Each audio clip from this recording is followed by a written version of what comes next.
যে যার সাথে যেমন করে সেও তেমন ফল ভোগ করে, যেমনটা আমার প্রাক্তন ভুগছে। একসময় আমি তার ভালোবাসা পাওয়ার জন্য তাকে কত করে চাইতাম, কিন্তু আমাকে একটুও পাত্তা দেয়নি। তাকে নিয়ে অনেক স্যাড পোজ দিতাম যাতে সে একটু হলেও বুঝে। তাকে বেহার মতো কল মেসেজ দিয়ে যেতাম তার সাথে একটু কথা বলার জন্য।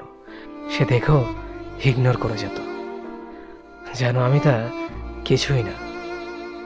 তার জন্য হাসতে ভুলে গিয়েছিলাম। এমন কোনো রাত যায়নি যেখানে আমি কাঁদিনি। অ্যাক্টিভ লিস্টে থাকার পরও আমার মেসেজটা সিন করতো না। আমি তার জন্য এতটা বিরক্তকর হয়ে গিয়েছিলাম। আমাকে ব্লক দিত সময় লাগলো না তার, অথচ আমাদের মধ্যে কোনো ঝগড়াও হয়নি।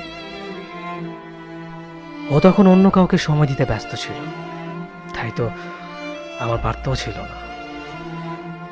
যখন সেম আমার সিচুয়েশনে সে, যার জন্য সে আমাকে অবহেলা করেছে, আজ সে মানুষটা তাকে কষ্ট দিচ্ছে। প্রাক্তনের প্রোফাইল ঘাটা আমার অভ্যাস হয়ে দাঁড়িয়েছে। এখন দেখি প্রতিদিন কত কত স্যাড পোস্ট শেয়ার করে যাচ্ছে তার প্রেমিকের জন্য। আজ হয়তো সে কিছুটা হলেও বুঝবে কাউকে ইগনোর করলে কতটা খারাপ লাগে।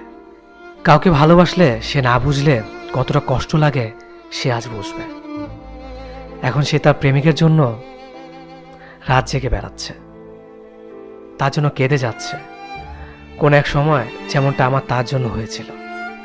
আমি তো কোনো রিভেঞ্জ নেইনি, কেন তার কর্মের ফলে তাকে ভোগাচ্ছে। এজন্য কাউকে কষ্ট দিয়ে হয়তো আমরা সাময়িক সুখ পাব, কিন্তু একদিন সেই কষ্ট আমাদেরই ভোগ করতে হতে পারে, কারণ আল্লাহ এর প্রতিদান অবশ্যই দেয়।